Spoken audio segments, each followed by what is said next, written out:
Hello, YouTube. Some of you may know me from my previous YouTube channel, which was TechJunkie92. That's TechJunkie 92. I closed that channel about a month ago in a fit of anti-technology rage, I suppose you could say. It wasn't rage, it was just a feeling that, technology is inhibitory in many respects. And so I closed my YouTube channel.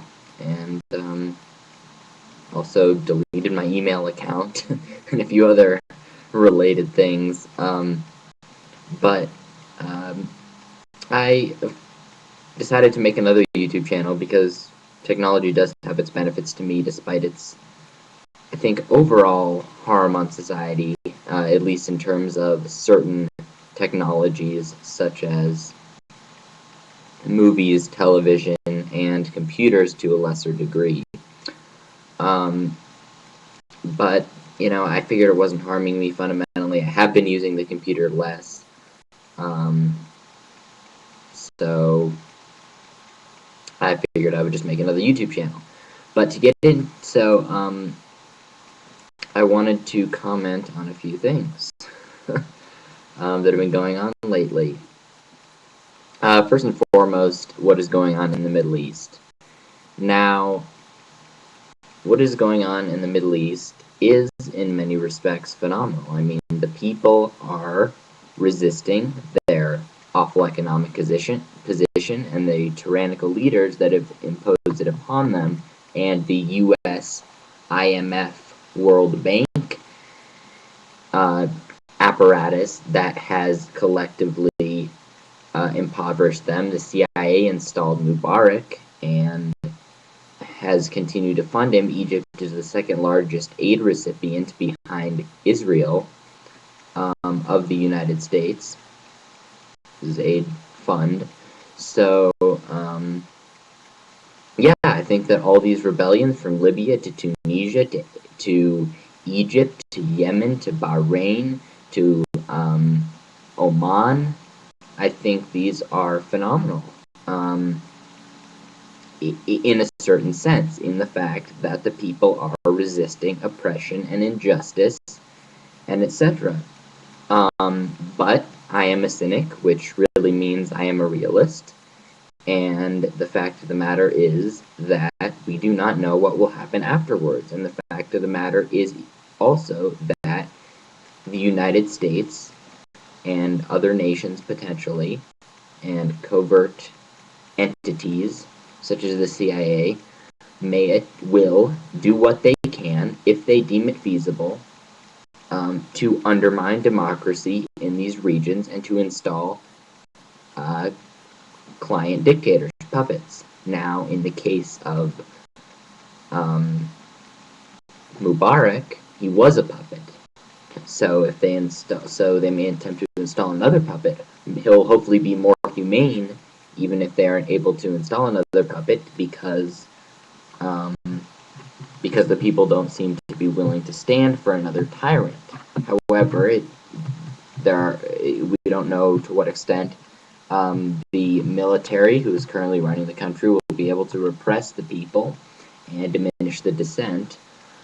And, in places like Libya, Muammar Gaddafi, that scumbag, had one positive thing going for him, which was that he was not completely subservient to U.S. interests. And so if he is replaced by a slightly less repressive but much more submissive to U.S. interests individual, that may not be a good thing overall. It may not have ultimately be worthwhile, the uprising, that is. So we have to see what happens. We have to see. It's going to be a while till we see what governments result. My ideal scenario, being an anarchist, or not being an anarchist, I don't label myself an anarchist, but I disagree with some components of anarchism, but I align with much of it and do support a transition to an egalitarian, non-hierarchical society. So within that framework, I would like to see no governments, but that's a pipe dream at this point in time. Well, I mean, maybe it's not so much a pipe dream. It depends, but it is because the people are not. There aren't a huge percentage of anarchists in these countries for the most part. They just want a more just society, and that's the next step. And I would be thrilled with societies that are noticeably more just than the tyrannical regimes of Gaddafi and Ben Ali and and Mubarak of Egypt. But it remains to be seen what happens. As I said, let's not jump to conclusions. Let's not be naive and say, "Oh, yeah, the people overthrew their oppressive dictators." It's automatically going to end up in a democratic society. That's simply not going to happen. These things take effort, and the status quo attempts to perpetuate itself. So, yeah, and of course, I'd like to see these uprisings spread. I'd like to see them spread to the United States, for one, because the United States is the belly of the beast. It is the most internationally oppressive regime with 1 million plus dead Iraqis, with countless thousands of dead Afghanis, and unknown number of dead Pakistanis and Yemenis, and etc. and etc. So certainly I like to see a revolution in the United States because the government of the United States has been sick since its inception, and increasingly so in recent years. They've been moving in on the domestic front with all these civil liberty violations that I'll get into later, but then they've been increasingly imperialistic, waging preemptive war at will, etc., and Obama is no different. He's continuing Bush's illegal occupations. He's a hypocrite, and he's a murderer, and he's a scumbag. Simply is the reality.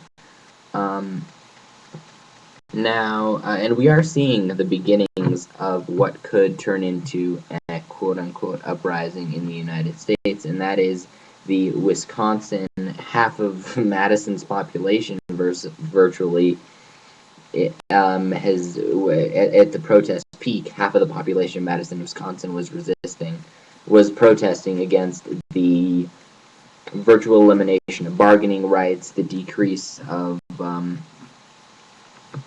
wages, I believe, for the unions, and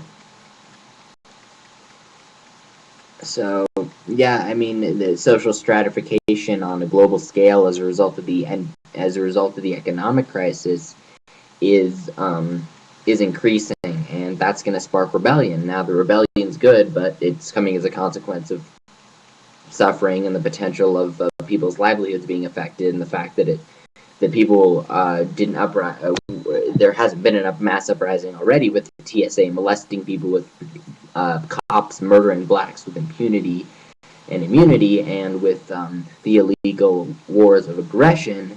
It is a sad statement, but about the American populace, but I suppose it is to be expected, especially given how brainwashed the U.S. citizenry is, that they're only going to rise up when their livelihoods are being directly affected, and right now they are. So people in Madison, Wisconsin are rising up and sparking some protests in other cities as well. So we will see what comes of all of this. Are we seeing global revolution? Will global revolution result in more just societies, or will it result in an excuse to tighten the grip by the government and complete and utter enslavement? This all, or somewhere in between, or different situation for different countries. This all remains to be seen. Hope for the best and expect the worst. Look at our world today. It's a fucked up place. Don't get your hopes up, but maybe something will come of all of this. And now I want to address the fact that the civil liberties situation. It is unbelievable. We're just seeing the end of civil liberties in the United States of America gradually. Just the decimation of everything good, basically. That's hyperbolic, but just the decimation of our ability to be free human beings and not be treated like terrorists and degraded and humiliated and traumatized by these psychopaths in government, these quote-unquote safety-obsessed Nazi scumfucks in our government, in the government. It's not my government. I didn't choose to be governed by these despotic scumfucks. many of whom are appointed, and the others are elected in a deeply flawed electoral process, to say the absolute fucking least about the situation. And the false dichotomy presented to us in the so-called free world. Now, disclaimer, I didn't, for all of you who are going to comment and say, oh, he's just a spoiled teenager, he needs to move to Libya and see what it's like to live under Gaddafi. Excuse me, did I mention that Obama is more domestically repressive than Gaddafi? No. I don't recall mentioning that. Gaddafi is a tyrant and a scumbag and a murderer and a criminal, and so is his regime. On a domestic scale, much worse than that of the United States. However, that doesn't change the fact that the domestic situation in the United States is getting worse and worse, and it's incredibly unjust. And it also doesn't change the fact that overall, the U.S. government is much more immoral and tyrannical and horrific and oppressive and imperialistic than Libya, than Egypt, than Tunisia, than any of these dictatorships. The U.S. is responsible for mass murder with all of these illegal occupations, so, and onslaughts on innocent populations. So, I don't thank God that I live in America. First of all, I don't believe in God. Second of all, I don't feel grateful to live in America.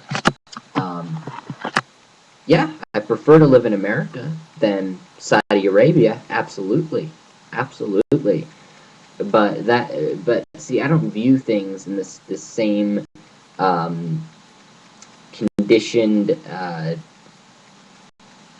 manner where I'm just content to be a semi-slave because I'm not a complete slave, where I'm content to be oppressed and have a murderous government just because the government's not cracking down horrifically on the domestic population at this point.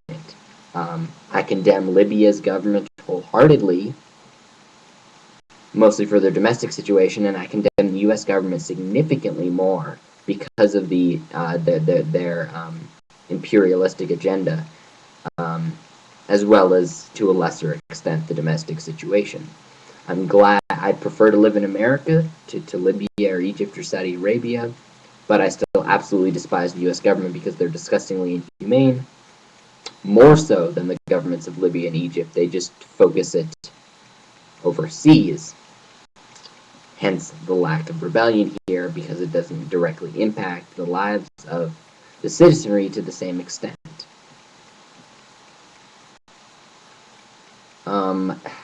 I believe there may be a 15-minute limit now on videos. I'm going to do a part 2. Stay tuned for my rants against the Transportation Security Administration and all the fucked up civil liberty violations that we have come to see in the recent months.